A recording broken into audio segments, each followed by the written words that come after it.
Before we get going, I just wanted to let you know that I did finally release my how-to guide on sculpting a realistic Spinosaurus in Blender. If you would like to check that out, I would greatly appreciate it. I think you would be able to get a lot out of this course.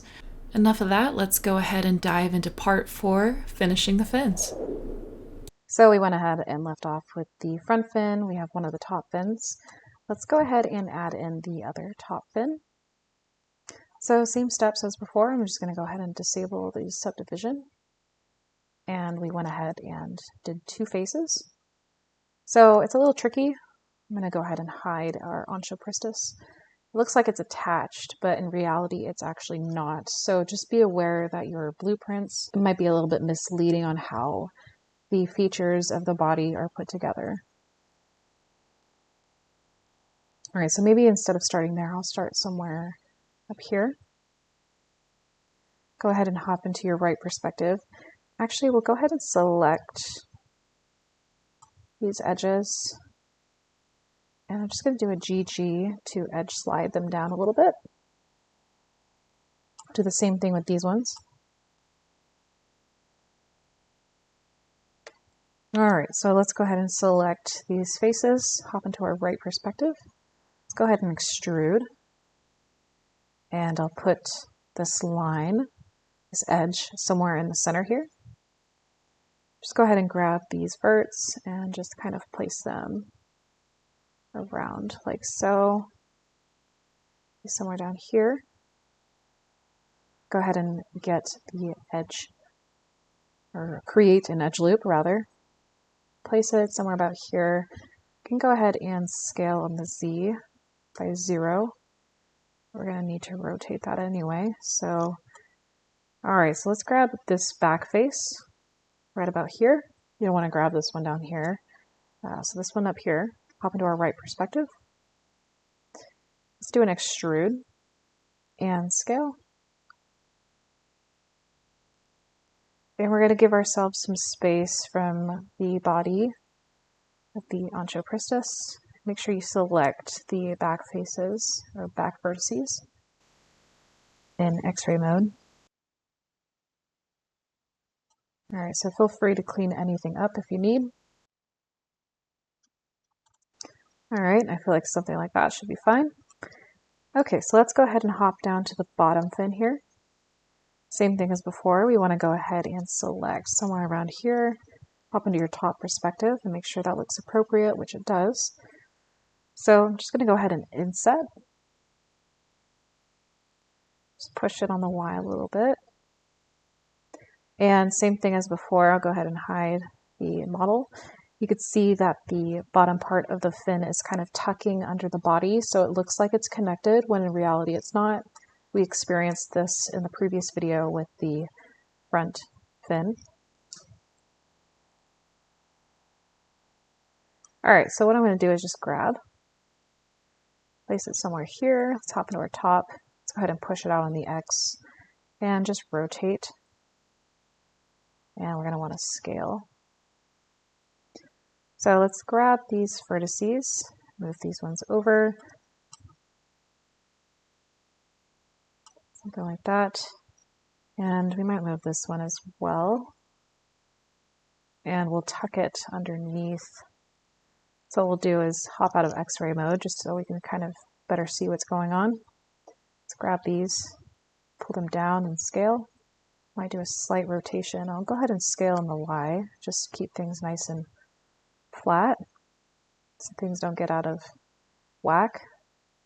Alright, so I'll go ahead and just pull these ones down. Same thing, just pull these ones down and scale on the Z. Pull them all the way to the corner. Let's hop into our top perspective. Now here we can kind of see things look a little bit different. So let me go ahead and just adjust this on the X-axis. We don't really want to play too much with the Y. So maybe this tucks in way more than we thought. Let's make sure we're not hitting the actual body. What I mean by hitting is actually intersecting. Like you could see our mesh is now intersecting with the inside part of the mesh. So we're going to want to pull that away. So what I'm going to do is just go ahead and select these faces, and I'll just go ahead and change from global and turn to normal. And what I also want to do is with our proportional editing, just enable connected only. And just drag your scroll wheel down until we have exited, I guess, the internals of the Onchopristis, which we have. So that's always good. Though you can see now we're like way off course. So let me go ahead and rotate again. Grab. Let's fix this up once more. Again, sometimes it's hard to tell if the blueprints are actually exact. So we'll leave it off at something like this. And maybe what we might do is actually run a loop cut down. And we'll just enable global. Actually, maybe I'll go back to normal.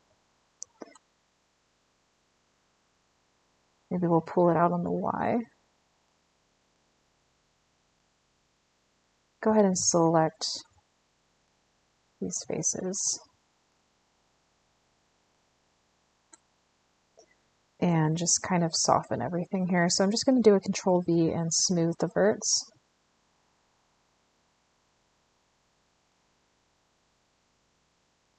Just to kind of soften everything up. What I'll do is with the edge select, just pull these out. And let's go ahead and do the same actually with these bottom ones too. What I might do is select this vertex, so that way we're kind of pivoting the normal off of this vertex versus the edges that we had selected.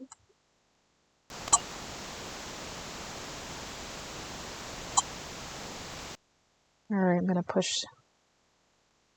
that one in.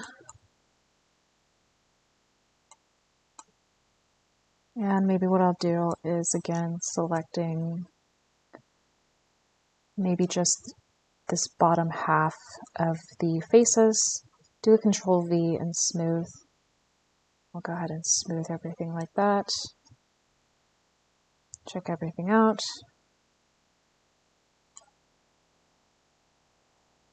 What I'll do is just kind of clean things up. And let's go ahead and add in one more edge loop. And we're definitely going to want to bring this geometry up. So I'm going to go back into global, just do a GZ,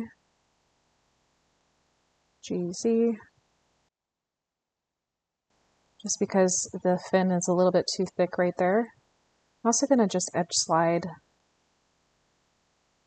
these away. GG. Just kind of grabbing some of these. All right, so I'm going to do a Control 1. Let me enable subdivision. All right, so we have something like this happening. Now you can see we're pretty off course in regard to the side perspective. So I'm going to go ahead and enable proportional editing. Let's just go ahead and pull things around. Now we're not going to model off of the subdivision just yet. Right now we're kind of just getting the basis of the foreman, and then we'll go ahead and tweak a little bit later. Okay, so something like this will do for now. So let's just go ahead and save and continue with the last part. And if I am correct, this is the dorsal fin, and I'll leave a note if I'm completely off course. I'm just going to fix this really quick. All right, so this should be fairly simple. Let's just go ahead and select these faces to where they kind of line up with our dorsal fin. You won't really get an idea with the top perspective. They have it a little bit tilted. We're not going to tilt ours because we want everything to be nice and flat. And the purpose of that is for rigging and then later animating. So let's go ahead and extrude. Actually, first thing we want to do, I'm going to Control Z that. is let's do an inset and make sure again you have B toggled for boundary. Okay, so now we have something like this. Let's go ahead and extrude and grab. I'm going to hit O to turn off our proportional editing. Now I'm just going to manually grab these vertices, pull them around as needed, keeping everything somewhat lined up. Alright, same thing with the bottom. Let's go to about here, check it. Nope, let's go one more. Alright, let's hit I to inset, and again E to extrude, enable X-ray, and I'm just going to scale down. And let's go ahead and move these vertices around.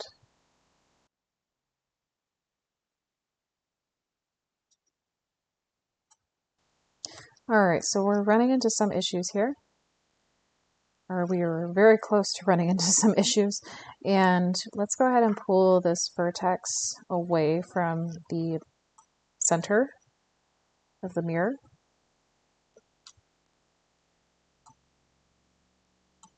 And we're going to go ahead and soften everything after we're done doing the basis of the model. Alright, one thing we forgot to do with this top fin, which actually this might be the dorsal fin, is we want to go ahead and push this into the center. But again, we want to make sure we're not merging anything with the mirror. So we'll go about somewhere here and we'll deselect this face, GX, let's go ahead and push it a little bit more. And maybe from here on, I'll just go ahead and do this manually.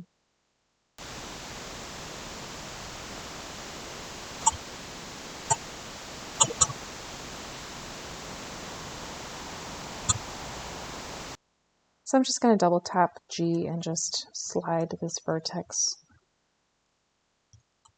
out a little bit. Alright, so let's go ahead and preview everything. So I'll just enable the subdivision. And this is kind of the basis of the box modeling. So what we'll do now in the next video is we'll go ahead and pull things based off of what we have here and judge it based on the subdivision level that we are going to work with and later apply. So awesome work. Feel free, or you want to save, and I'll see you in the next video.